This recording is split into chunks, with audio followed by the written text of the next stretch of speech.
Good day, ladies and gentlemen. Welcome to USmart Academy. Today we're going to be dealing with the average rate of change of a glucose concentration inside the human body, right? We've got the formula there of M of T, which represents this concentration inside the human body. So the formula reads as M of T equals to 4.5 minus 0.03 of T squared, where T is being measured in hours. You must note this one. Okay, so we are being required here to determine the average rate of change of glucose concentration inside the human body within the interval, over the interval of T equals to 0 hours to T equals to 3 hours. So this is how we're going to solve this one.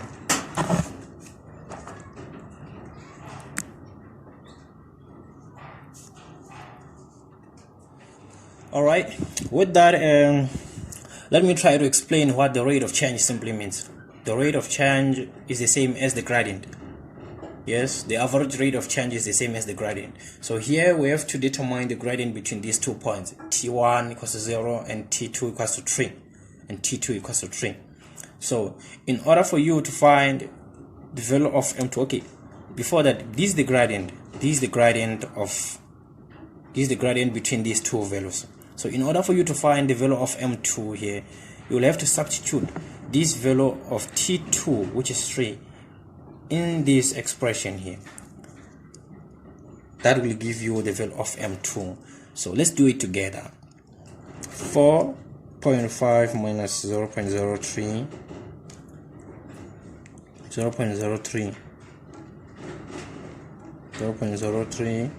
of 3 squared. That will give us 4.23. All right, minus what?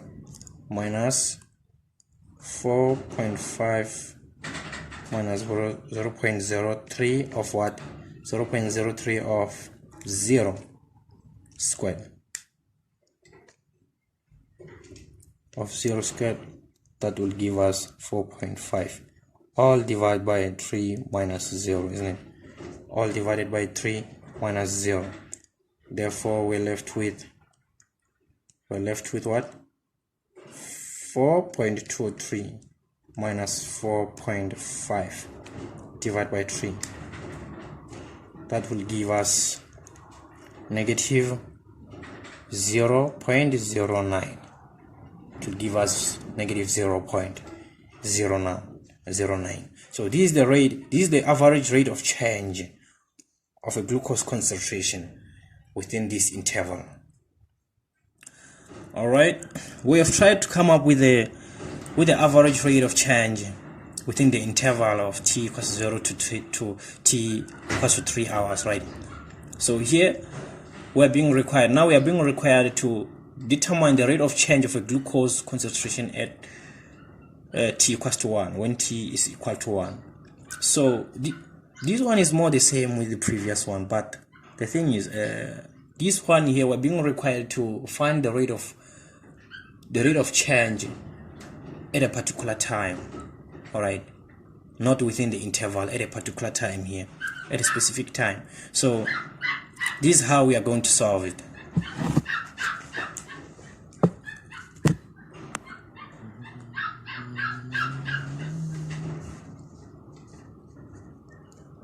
All right, we know that our equation is M of T is equal to 4.5 minus 0.03 T squared.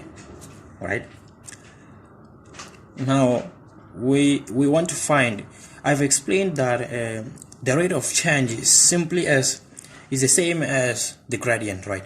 So here we're trying to find the gradient at a specific time, not within the interval, at a specific time. All right, so this is how we're going to find it.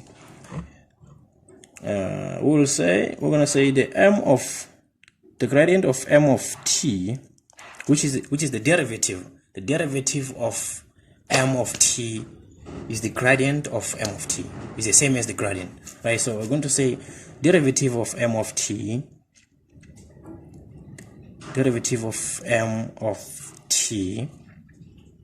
is equal to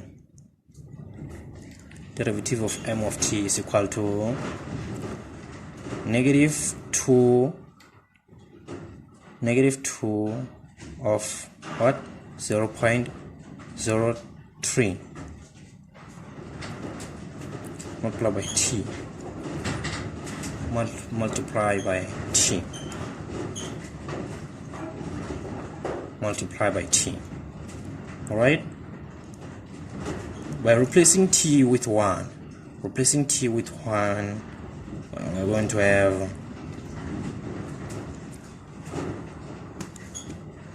negative 2 0.03 multiplied by 1. This is negative 0.06. Negative 0.06.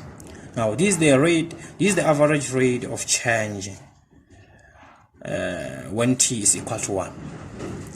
When t is equal to 1 at a specific time, this is the rate of change. When t is equal to 1, this is the rate of change.